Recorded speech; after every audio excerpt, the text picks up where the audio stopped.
When you imagine dragons, what do you think of? In European mythology, dragons are usually pretty scary. They are evil and destructive, giant winged lizards that breathe fire, fight with heroic knights, and kidnap maidens. However, in East Asia, in the cultures of China, Korea, and Japan, and in Southeast Asia, in Vietnam, dragons play a very different role and are much more positive symbols.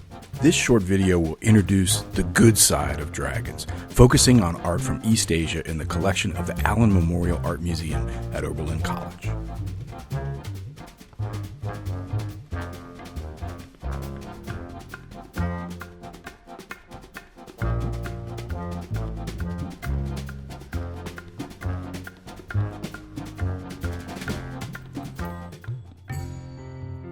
Far from breathing fire, dragons in East Asia are connected with water.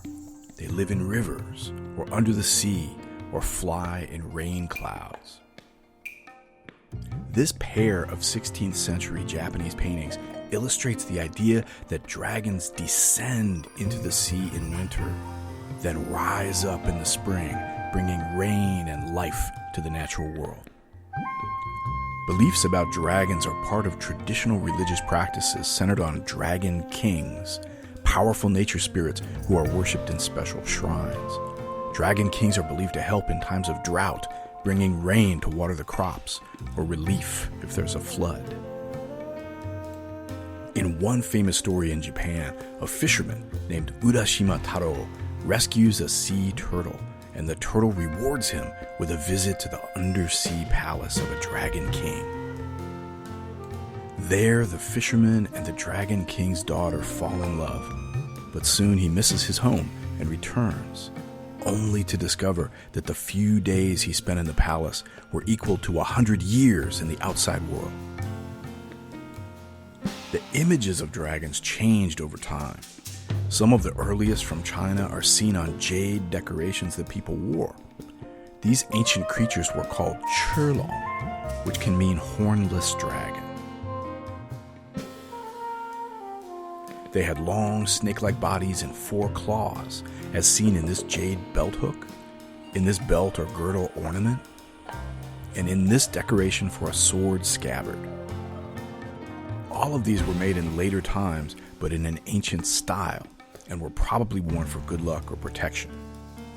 Later Chinese writings describe dragons as combining the parts of various animals, such as the horns of a deer, the body of a snake, the scales of a fish, and the claws of an eagle. And little by little, artists began to develop the standard image of a dragon we see today.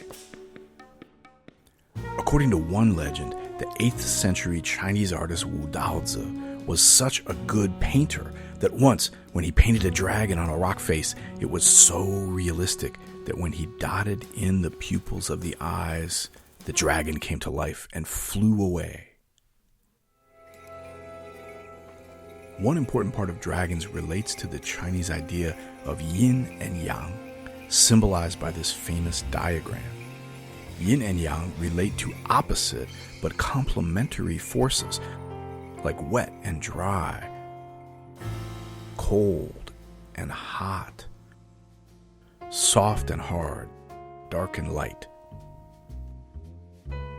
In the yin-yang system, dragons are the most yang of all animals, powerful, dynamic, and flying through the clouds. They are contrasted with snakes, which are the most yin, cold and living in dark holes in the earth. But in the diagram, you can see a little spark of one force inside the other, showing that they are always changing into each other. In many images of dragons, yin-yang symbolism appears if you know where to look. The dragon is often chasing a round pearl with stylized flames rising from it.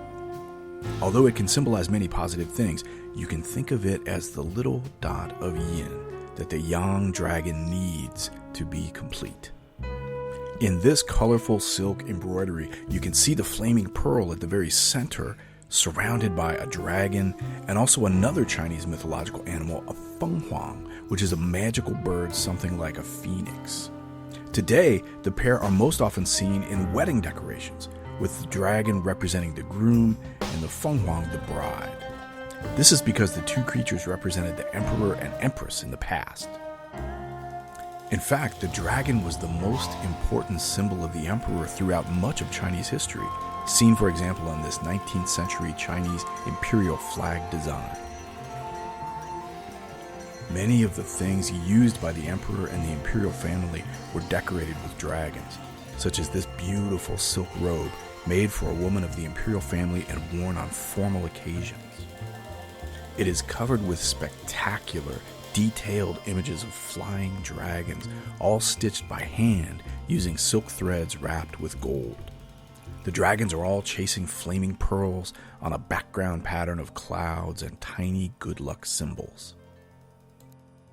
Other things you might see at the palace include this woven seat cover for a throne, or this large vase decorated with cloisonné enamel, a kind of inlaid colored glass.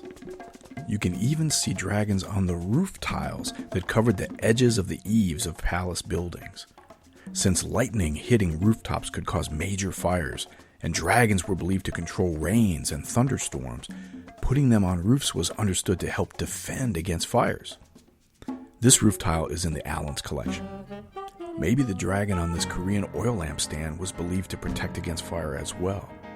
This clever design allows you to place a small oil lamp on the square platform and adjust the height of the lamp up and down as needed. The ridges on the dragon's back act as slots to support the lamp platform. Imagine the shadows this might have cast on the plain white walls found in a traditional Korean home. Some of the most spectacular dragons in the Allen's collection were made in Japan during an explosion of creativity and craftsmanship in the 19th century. This small ivory sculpture is a great example. The dragon was made out of dozens of tiny, specially carved pieces that were all connected together, allowing every part to move. The head and neck, the body, and even the individual legs and claws all coil and move with an almost spooky realism. This kind of mechanical sculpture was called a Jizai Okimono. Another Japanese dragon from the same period is one of the most famous works of Asian art at the Allen.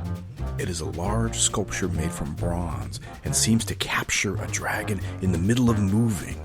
Its body coils around with its head rising toward the sky.